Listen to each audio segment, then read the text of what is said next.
السلام علیکم ورحمت الله وبرکاتو. نننی ویډیو د محبت په اړه کې دا کوي. انسان وی چې زما محبت دی د بل انسان په زړه کې پیدا شي، دا غي د پاره یو بهترین او ډیر آسان عمل دی.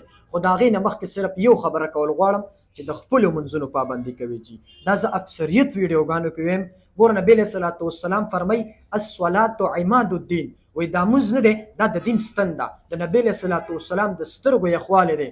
نو ګوره که یو انسان به ډېر وظایفو کې ډېر اعمال به کوي، خو چې دی مونځ نه کوي که نه، نو د ده یو کار هم نشي سمېدی، ځکه دا د الله حکم دی چې یو انسان د الله حکم نه مني که نه، د ده به څنګه یو اعمال څنګه یو وظایف په د قبول شي. ډېر ملګري مونږ ته کال وکړي، میسج وکړي، ډېر بعضې کسان پکې کال وکړي یاره قاري صاحبه زه ډېر وظایف کوم خو زما وظایف چې کوم دی هغه کار نه کوي. د دې مین ریزن دا دی، مین وجه دا ده چې هغوی د مونځ اهتمام نه کوي. نو مونځ په ټیم کوي انشاءالله چې هر یو مسله به د حل کېږي. راځم خپلې خبرې ته. که څوک وایي چېرې زما د یو انسان په زړه کې محبت پیدا شي، یا بعضې مطلب زنانه وي هغې وایي یاره مونږ د یو سړي سره نکاح وکړو په دې نیت باندې محبت کول چېرې زما د ده سره نکاح وشي په غلطه طریقه باندې نه، چې ښه په شرعي طریقې سره وي او د نکاح وږي وي، مطلب وایي چېرې زه د نکاح وکړم د هغې سره، نو د هغې دپاره بهترین عمل دی یا ودودو. خو دا به کې څنګه او د دې طریقه څه ده او دا په څه ټایم کې راځم جي.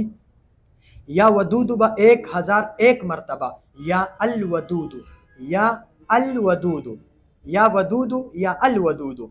که دې دوو کې هر یو ویلی شي سحر مونځ نه بعد دی 1001 مرتبه وي په سوچ کې دی راولي چې یا رب کریمه زه دا وظیفه دا اعمال چې زه کومه یا رب کریمه دا زه صرف خالص د دې دپاره کوم چې زما د یو انسان په زړه کې محبت پیدا شي.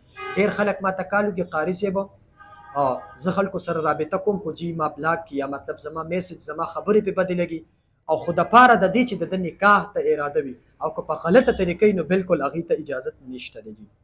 نو که څوک هم وایي چېرې زما د یو انسان سره محبت پیدا شي، نو دی یا ودودو 1001 مرتبه وایي او د هغه صحیح ترې چوف کوي. انشاءالله چې په یو څو ورځو کې به د دې محبت پیدا شي او نکاح به چې کوم دی هغه وشي. والسلام. ډېره مننه. الله مراته ښاد او آباد ساتئ. والسلام.